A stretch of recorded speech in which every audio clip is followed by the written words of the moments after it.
우리 말씀 보겠습니다. 잠언 6장 20절부터 35절까지 말씀입니다.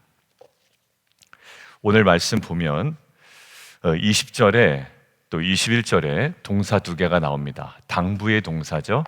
어떤 동사냐면 떠나지 말고 매라입니다. 혹시 색이다라는 것들은 의미 부여를 하기 위해서 이렇게 번역이 되어 있지만 더 주목이 되는 단어는 매라입니다. 신명기에 이런 비슷한 구절이 사실 많았습니다. 쉐마 이스마엘 그 부분에 그 말씀을 이마에 새기고 앉아있을 때든지 누워있을 때든지 뭐 걸을 때든지 나갈 때든지 자 떠나지 말아라 그리고 매라 몸에 굉장히 밀착되어 있죠. 이미지가 그러면 말씀을 내 인생에 밀착시킨다는 의미는 실제적으로 어떤 그림일까요?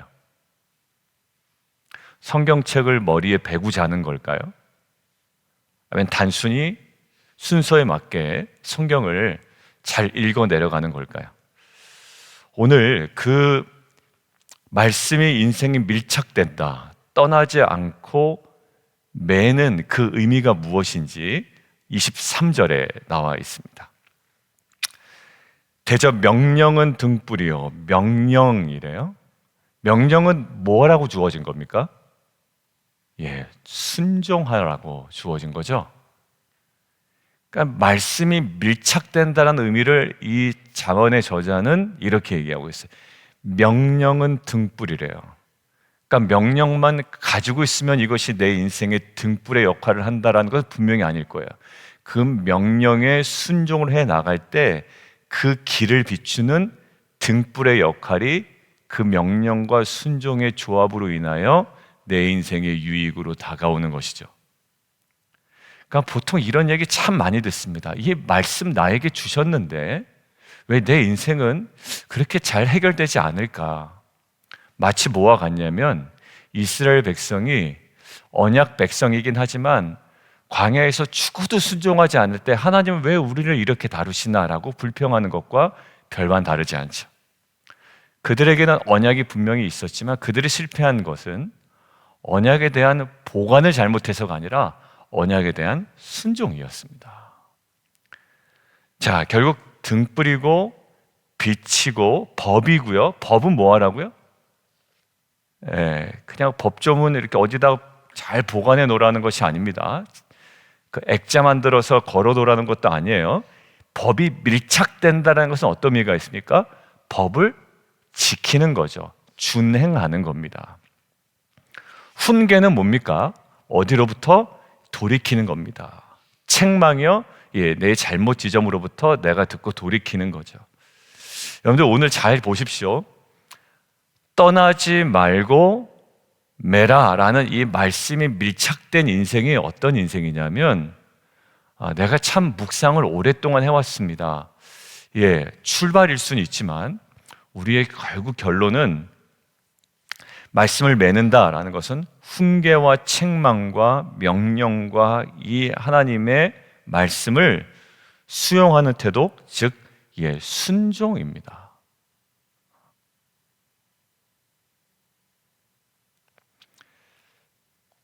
이 말씀을 보관하고 가까이 하고 내가 늘 큐티하는 내 모습에 스스로 자위하고 만족할 수는 있지만 사실 그런다고 해서 우리 인생이 확 순차적으로 단계적으로 잘 열리고 그러진 않아요. 이 말씀을 대할 때 우리의 생각은, 우리의 태도는 항상 당혹함 앞에 서 있습니다. 성도님들 여쭤보면 말씀 듣다가 기분 나쁠 때도 있다라는 거예요. 그 목사 얘기가 싫어서가 아니라 그 이야기를 통해서 오는 그 말씀이 굉장히 싫다는 거죠. 근데 결국 명령, 법, 훈계의 책망은 사실 우리를 자연스럽게 성공시키는 그런 말씀이 아니라 이것은 훈계와 책망과 명령과 법 앞에 우리로 하여금 돌이키게 하는 겁니다. 그러니까 우리가 이 말씀이 우리 인생 가운데 밀착된다는 것은 결국 어떤 모습으로 드러나는가? 늘 어느 곳으로부터 지속적으로 돌이키는 모습이에요. 마치 이스라엘 백성이 애굽으로부터 자꾸 돌이켜야 되는 것처럼. 왜? 그러지 않으면 자꾸 애굽으로 돌아간다고 이야기를 하더라고요. 저와 여러분이 오늘 이 말씀이 밀착된 인생임을 무엇으로? 어제 표현에 의하면 하나님께서, 여호와께서 미워하시는 그 지점으로부터 우리가 그 명령과 법과 훈계의 책망에 근거하여 돌이킴으로 말미암아 이 말씀, 언약, 이 약속이 정말 내 인생에 밀착된 복된 인생으로 살아가는 저와 여러분 되기를 주님의 이름으로 축원합니다. 두 번째는요, 그러면 이 밀착된 인생이 돌이키는 모습이 어떤 방식으로 나오는가? 두 가지로 나오는 것 같아요.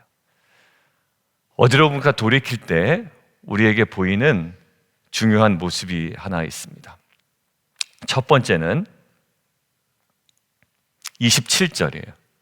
사람이 불을 품에 품고서야 어찌 그의 옷이 타지 아니하겠으며 사람이 숯불을 밟고서야 어찌 그의 발이 되지 아니하겠느냐. 여러분들 이 말이 굉장히 의미심장합니다.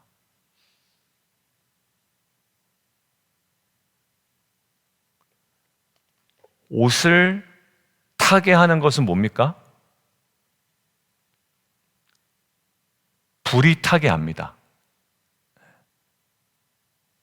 옷을 타게 하는 것은 불이에요. 그런데 그 불을 품은 것은 바로 누굽니까? 그 사람 자신이라는 거예요. 불은 탑니다. 태웁니다. 맞아요. 옷을 타게 한 것은 불 맞아요. 그런데 그 불을 품은 것은 누구라고요? 자기 자신이라는 거예요. 그러니까 사람이 불을 품에 품고서 어찌 그 옷이 타지 않기를 바라는 것은 이상하단 말이에요. 품어놓고 안 타면 좋겠다. 그리고 숯불을 밟고 나서 내 발이 되지 않았으면 좋겠다. 이런 바람은 무의미하다라는 거예요. 초등학생도 안다라는 거예요. 여러분들 이 말에 어떤 의미가 있냐면 어떤 그 행동 속에 내포된 결과가 이미 우리는 알고 있다라는 거예요.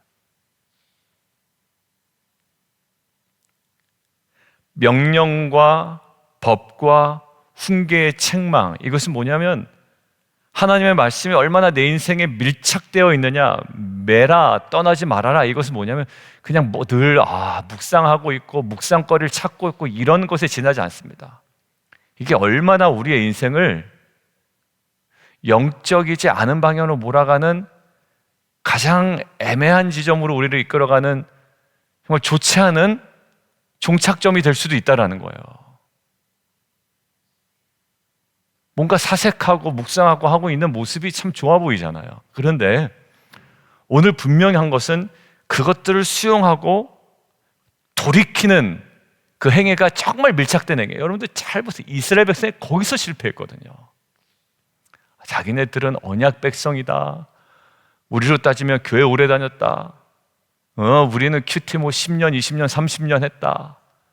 많이 할 수 있죠. 그런데 진짜 큐티도 안 해놓고 큐티했다고 이야기하고 진짜 하나님 앞에 순종도 하지 않아 놓고선 이스라엘 백성 자기들은 아브라함의 자손이라고 이야기한단 말이에요. 무엇이라고 얘기할까요? 품에 품고 있단 말이에요. 이게 내포된 결과 그들이 항상 불을 품에 품고 있어요. 이스라엘 백성들이. 여기 뭐냐면 결국 자기의 행위를 정당화할 수 있는 구실이 나름대로 있고 핑계를 댈 수 있지만 결정적으로 뭐냐? 하와가 선악과 먹었을 때 성경은 이미 하와의 눈에 먹음직도 하고 보암직도 하고 지혜롭게 할 만큼 탐스럽기도 한 나무라였다는 사실을 밝히고 있죠. 근데 하와는요, 결국 거기 가까이 계속 갑니다. 하나님의 말씀이 있었잖아요. 명령이 있었죠. 법이 있었다고요. 여러분들, 명령과 법이 하와에게 가까이 있었나요? 가까이 있었습니다. 근데 가까이 있지 않았습니다. 아이러니하죠. 여러분들, 굉장히 가까이 있었습니다. 그런데 가까이 있지 않았어요. 어디서 알았어요? 계속 선악과 향해 갑니다. 계속 가까이 갑니다. 그래도 괜찮을 거라고 생각을 했는지, 유혹이 됐는지, 아무튼 결국 나중에 뭐라고 할까? 뱀이 깨었다라는. 뱀이 깨었죠. 근데 그 뱀의 말을 품은 건 누굽니까? 하와입니다. 하와는요, 하나님의 말씀을 품을 수도 있었습니다. 그래서 거기서 돌이킬 수도 있었습니다. 말씀에 밀착된 인생이 어떤 인생인지 아시겠죠? 돌이킬 수 있었어요, 충분히. 그럴 수 없도록 하나님께서 조작한 것이 아닙니다. 인간에게는 충분한 자유의지를 주셨다고요. 남자는 뭐라고 했습니까? 여자가 깨었어도 그 책임은 여자에게 가까이 한 남자에게 있다고 이야기합니다. 여러분들, 결국 행동 속에 내포된 당연한 결과가 있습니다. 여러분들, 어디 옥상에서 뛰어내린다, 그러면서 나는 다치지 않기를 바란다, 이게 얼마나 무식한 일이에요. 물에 수영하지 못한 사람이 물에 뛰어내리면서 나는 살 수 있을 거야 라고 생각하는 것은 얼마나 무지한 일입니까? 근데 지금 이것이 똑같다라는 거예요. 말씀에 밀착된 인생이 이럴 수 없어요. 그리고 계속 하나님이 우리로 하여금 돌이키게 하실 거예요. 여러분들, 근데 이것을 불을 품고 숯불을 밟고 서지 않는 것, 단순히 거기서 떠나는 것뿐만 아니라 저는 이것을 묵상하다가 지난 주일 말씀이 생각나더라고요. 4장 23절인데요. 4장 23절. 무릇 지킬 만한 것 중에 더욱 무엇을 지키라? 내 마음을 지키라. 여러분들, 결국 마음 지키지 못해서 혼자 다운됩니다. 마음 지키지 못해서 혼자 오해합니다. 두 마음을 품어서 결국 뭔 생각을 하는지도 모르고 무슨 행동을 하는지도 자신도 모릅니다. 무엇을 못 지켜요? 마음을 못 지켜요. 여러분들, 그 불을 품고 있으면 어떻게 할 수 없을 거예요. 숯불을 밟고 있다면. 결국 무릇 지킬 만한 중에 우리가 마음을 지켜나가는 것이 참된 지혜의 출발입니다. 너무 급해요. 뭐 하나 보고 막 서두르게 판단을 합니다. 그래서 거기서 막 부안해동해서 이럴 수 있느냐 저럴 수 있느냐, 뭐 자녀에 대한 책망, 원망, 뭐 여러 가지 마음이 하는데 그냥 일단 마음을 지키십시오. 그리고 거기에 하나님의 뜻과 그 계획과 섭리들을 좀 가만히 보십시오. 거기에서 자녀에 대한 책망거리가 생각나는 것이 아니라 오히려 자신에 대한 하나님의 말씀과 음성이 들릴 거예요. 그런 이야기를 많이 하시더라고요. 말씀을 가지고 예리하게 비판했던 자기 모습 속에 가만히 마음을 지키니 이제 뭡니까? 그 안에 하나님께서 이제야 자기에게 하신 음성이 들리기 시작한다라는 거예요. 여러분들, 결국 무릇 지킬 만한 중에 마음을 지키라. 왜 그런가요? 주일의 말씀이 생명의 근원이 거기서 나온다. 그래서 저는 이것들을 묵상하는데 단순히 불을 품지 않는 것으로 끝나는가라고 했는데 로마서 말씀이 생각이 나더라고요. 거기서 로마서 6장 13절에 너희 지체를 불의의 무기로 죄에게 내어주지 말래요.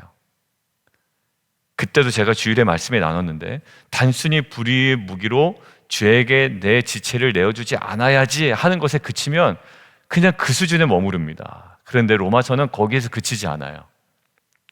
오직 너희 자신을 죽은 자 가운데서 다시 살아난 자 같이 하나님께 드리고 너희 지체를 의의 무기로 하나님께 드리라 하는 거예요. 그러니까 무엇을 해야 하지 않음으로 말미암아 내 인생을 겨우 연명하는 인생이 아니라 우리의 인생을 어느 쪽으로 몰아가라?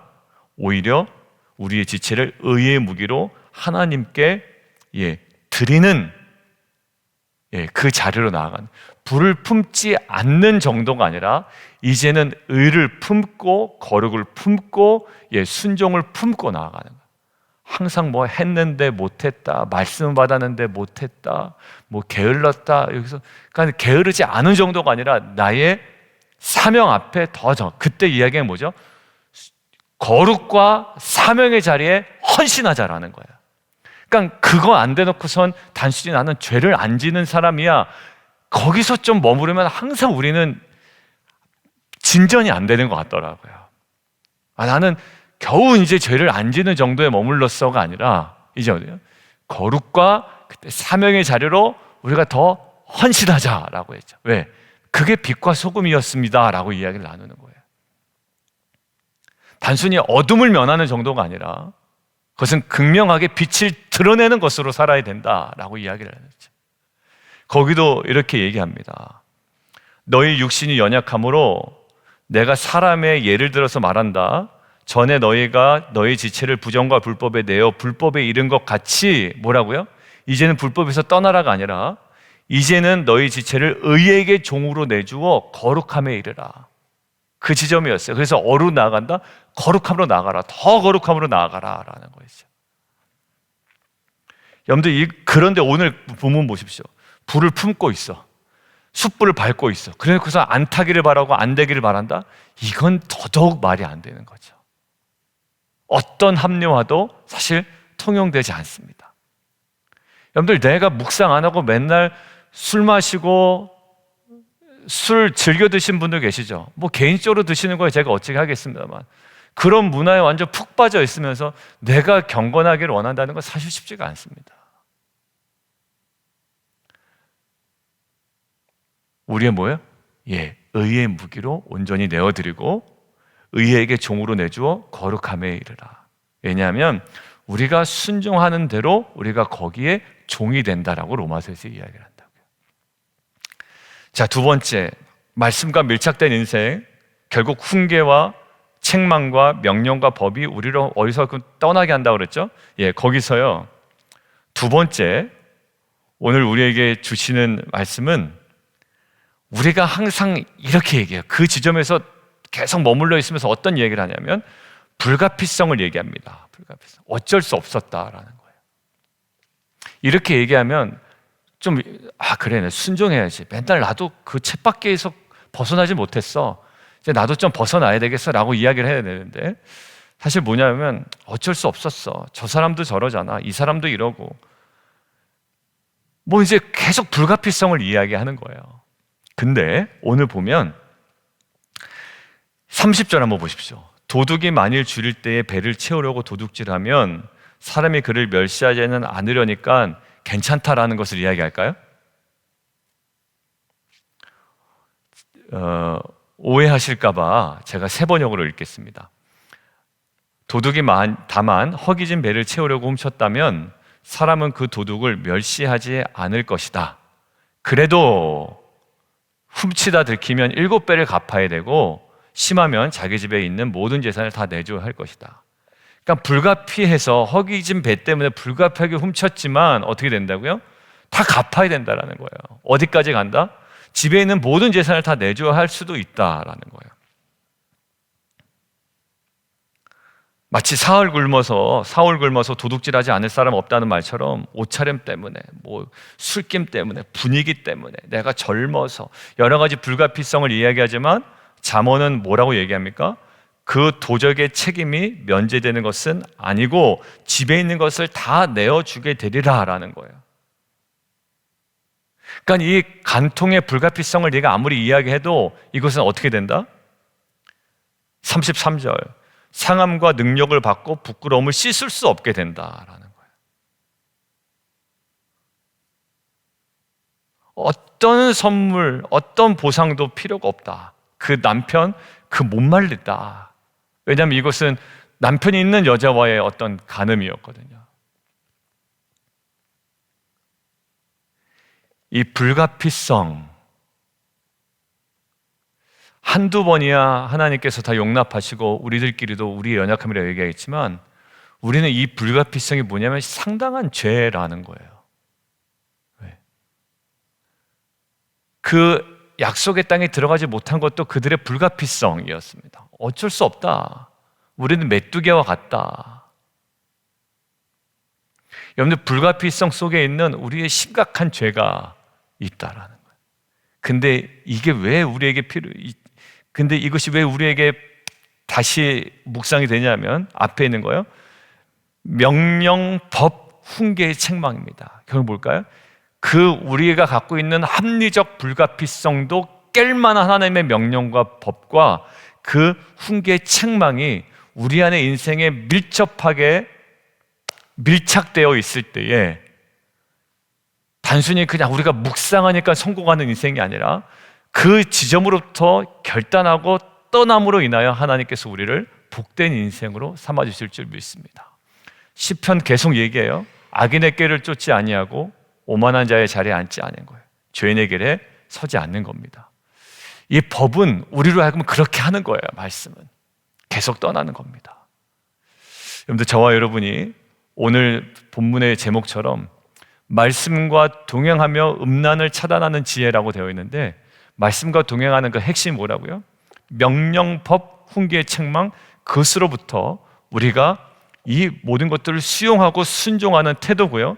단순히 이것들은 묵상을 통해 우리가 성공하는 인생이 아니라 어딘가로부터 하나님은 계속 애굽으로부터 돌이키도록 하게 하고요, 불가피성으로부터 돌이키게 하고요, 우리가 당연히 내포된 결과가 분명한 행동으로부터 돌이키게 할 뿐만 아니라 오늘 로마서 묵상한 것처럼 온전히 우리가 이제는 의의 무기로 우리의 지체를 내어 드리는 결단으로 말미암아 진정한 빛과 소금으로 정말 영광스럽게 살아가는 저와 여러분 되기를 주님의 이름으로 축원합니다. 우리 함께 기도하겠습니다. 우리 함께 좀 같이 기도하면 좋겠는데, 하나님의 말씀과 밀착된 인생으로 살아가는 것 뭘까요? 날마다 큐티하는 거. 예전에는 조금씩 빼먹고 하다가 이번에는 빼먹지 않고 하는 거. 하다 보니까 그게 다가 아니라는 걸 이제 아시겠죠? 그러니까 우리가 도사가 됐다 이건 아니지만, 나눔은 정말 그럴듯한데 우리의 인생이 정말 밀착된 인생이냐, 이런 것은 또 다른 문제인 것 같아요. 솔직해져야 될 것 같고 정직해져야 될 것 같아요. 어떤 걸까요? 명령과 법과 훈계의 책망 앞에 어떠한 반응으로 나가느냐. 왜냐하면 이것은 우리를 정말 생명으로 인도하는 말씀이거든요. 그때 우리에게 도전하는 거요, 결과가 내포된 행동이 있어요. 그거를 버리지 않는 한 불에 탑니다. 그리고 발에 화상을 입습니다. 그것으로부터 떠나는 거예요. 그리고 두 번째는 불가피성을 우리가 자꾸 만들어내는 거죠. 어쩔 수 없었다. 근데 그 불가피성을 자꾸 주장하지만 오늘 뭐냐고 그러냐면, 결국 그렇게 도둑이 줄일 때에 채우려고 도둑질 해도 자기 집에 있는 것을 다 내줘야 된다는 거예요. 결국 무엇을 요구합니까? 단호한 순종, 결단, 준행, 말씀과 정말로 밀착된 인생을 살아가기를 원하는 거예요. 이제 어떻게 할까? 의의 무기로 자기의 인생을 드리기를 원하는 겁니다. 이제는 죄에 순종하지 말고, 하나님, 그럴 때에 정말 오늘 로마서 우리가 잠깐 봤지만, 전에 우리의 지체가 부정과 불법에 내어 불법에 이른 것처럼 이제는 우리의 지체를 의에게 종으로 내주어 거룩함에 이르는 귀한 공동체 되게 해주십시오. 아니요, 공동체 하니까 너무 삼자적이에요. 그냥 제 자신이 되게 해주십시오. 우리 그 마음 가지고 우리 함께 기도하며 나가도록 하겠습니다. 함께 기도하겠습니다.